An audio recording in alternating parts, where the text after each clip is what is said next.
Hello YouTube family, જય માતાજી. માંગો વિષ્ણુ આપણે તરી જવું મારો દ્વારકાધીશ. તો આપણે અત્યારમાં બ્લોગનું સ્ટાર્ટ કરી દીધું છે. તો અત્યારે બપોરના વાગી ગયા છે 12. તો હાલો આપણે મારી મમ્મી શું રસોઈ બનાવશે હું તમને બધાને બતાવું. તો કન્ટિન્યુ બ્લોગમાં બન્યા રહીજો.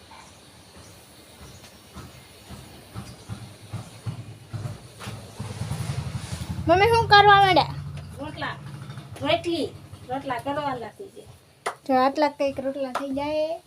ઘઉંની રોટલી એક બે બાકી છે. મારી મમ્મી રાંધવા માંડ્યા છે. શેનું શાક બનાવ્યું? રીંગણા બટાકાનું શાક બનાવ્યું હા, અને સંભારો બનાવવાનો છે. સલાડ. સલાડ. હા, કોબીનો સલાડ. આપણે ગામડા ભાષામાં સંભારો કહેવાય, સિટી વાળા સલાડ કે. પછી ટોમેટું આવે. ક્યાં તમારે સલાડ છે? કોબીનો સંભારો કહી દો. કોબીનો સંભારો એટલે એમ કહી દેવી. કોબીનો સંભારો બનાવવાનો છે. રીંગણા બટાકાનું શાક બનાવ્યું, રોટલા બનાવ્યા, બાજરાના રોટલા બનાવવાના છે. હાલો બધા એક જ એમ બનાવીશ રોજ પાછા. આજ જો વાતાવરણ બહુ અસલ છે. તડકો નીકળ્યો હોય ને એટલે. તો કન્ટિન્યુ બ્લોગમાં બના રહીજો. હાલો, કેમ છો બધા મજામાં ને? તો રામ રામ ને સીતારામ. તો આપણે હવે તૈયાર થઈ જાય છીએ ને જો બપોરે બ્લોગ ફાટ કર્યો છે. તો ચાલો આપણે ધાબા પર જઈએ આંટો મારવા. આજે આંટો મારવા નથી ગયો. ચાલો આયલા જઈએ છીએ.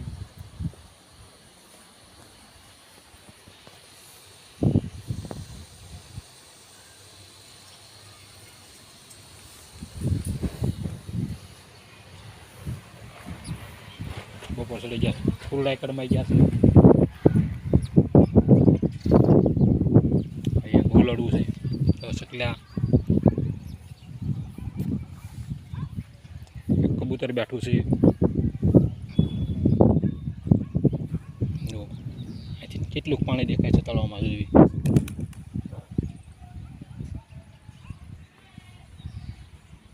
ઘણું ભરાઈ ગયું છે તળાવમાં પાણી. જો આ સુધી પાણી આવી ગયું છે. ઘણું બધું ભરાઈ ગયું. જો આ સતરસિંગડા ડુંગર એટલું લોકેશન આવે છે અહીંથી. ઘરેથી આ ઘરે ધાબા ઉપર ચડીને લાઈટ દેખાય છે એટલું. આ છે રામાપીરનું મંદિર. રામાપીરના મંદિરની પાછળના ભાગમાં જો પાણી દેખાય છે. એ છે અમારા ગામનું તળાવ. અને એને જો આ લુગડા હુકેલા ગોદડા હુકાવા નાખી દીધા હતા. તડકો નીકળ્યો ને ત્યાં છે બ્લેન્કેટ નાખી દો. ભેજ પકડી ગયો ને એટલે ત્યાં હુકાઈ ગયા. ઠીક હુકાઈ ગયેલા હતા પણ ભેજ ઉઈ ગયો એમ. કારણ કે 3-4-5 દિવસ વરસાદ આવ્યો તો ભેજ પકડી ગયા હતા. હુકાવા નાખી દો ઘડીક, ભેજ સુકાઈ જાય. પવન ચક્કાનું એટલું લોકેશન આવે છે અહીં ગિરેજ ધાબા પરથી. કેટલા છે એ જાય ઇન્ક્યુરી છે પણ દેખાતા નથી ને આડું આવી જાય છે. કેટલાય પવન ચક્કા છે એટલામાં. જો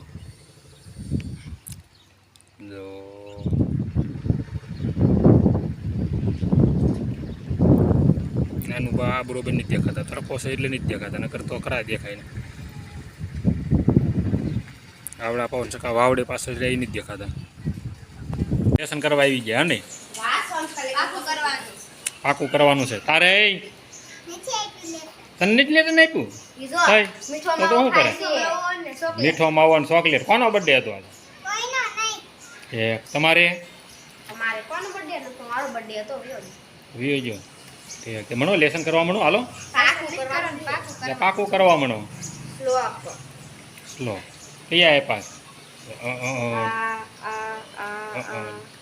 1 થી 5 પાકા કરવાના. 1 થી 5 પાકા કરવાના. તારે ક્યાંય નહીં. તારે આમ નામ કરવાનું. ઠીક. હા, અમારા નાના એવા સરપ્રાઈઝ છે હો. હા, અમારા બ્લોગ બધા જોઈ લે ને. ઠીક ઠીક. કેટલામું ભણસ તું તારે? ત્રીજું. આમ કરે ત્રીજું. ઠીક. હવે પાકું જ કરો. હવે આવડાને પાકું કરવાનું કીધું છે. ઈવડાને પાકું કરાય ને. આને પાકું કરવાનું કીધું છે ને કરતા નથી પાકું એ કંઈ. ઊભા રહે ન કરા હા બાલ્કની કેમ રખડો છો ઠીક હા સોંપડો લેવા જાવ છો ઠીક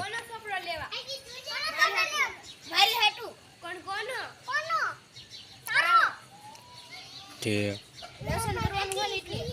લેસન કરવા હાટું સોંપડો લેવા જાય છે ઠીક લેસન તને એટલું બધું દીધું છે ઠીક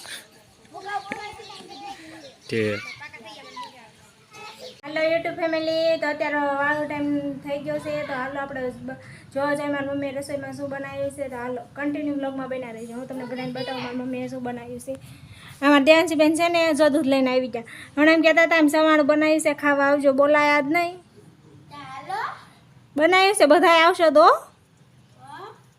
હાલો. તો મારી મમ્મી રસોઈ બનાવે છે, તો આપણે જોઈ જોઈ.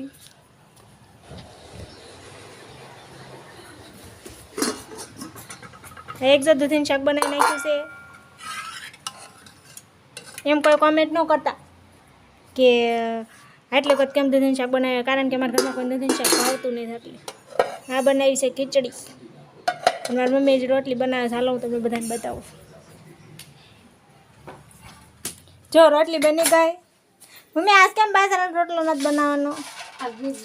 ખીચડી બનાવી છે ને એટલે ત્યાં દૂધીનું શાક છે ને, દૂધીનું શાક છે એટલે નહીં. એટલે જ તે એટલે કેટલું બનાવું. દૂધીનું શાક છે ને કોઈ બહુ ભાવતું નથી ને, એટલે બાજરાનો રોટલો નથી બનાવ્યો. જો રોટલા બની જશે.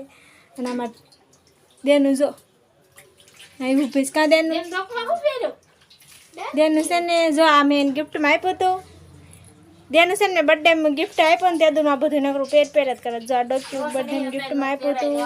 અને આ ટી શર્ટ મેં ગિફ્ટમાં આપ્યું હતું ને એ નકરું પેટ જ કરે. કા દેનું દેનું એને આજ શું બનાવીશ? દેનું સવાણું, પછી ભૂંગળા બટેકા તે કોઈને ખાવાનું કીધું નહીં, ભાત. એટલે હંધી બનાવીશ. હા, ખાઈ લીધું બાકી છે. બાકી છે. તો હંધા એમને બોલાવો તો ખરા તમે આવી. હાલો, હાલા દેનું બેનના ઘર જાવી. આજનો વિડીયો બસ અહીં સુધી. તે વિડીયો ગમ્યો હોય તો લાઈક કરો, શેર કરો એન્ડ કોમેન્ટ કરો. અને હા, સબસ્ક્રાઈબ કરવાનું ભૂલતા નહીં. કાલે ફરીથી મળશું નવા બ્લોગમાં. ત્યાં સુધી બધાને જય માતાજી, જય દ્વારકાધીશ. તો બાય બાય.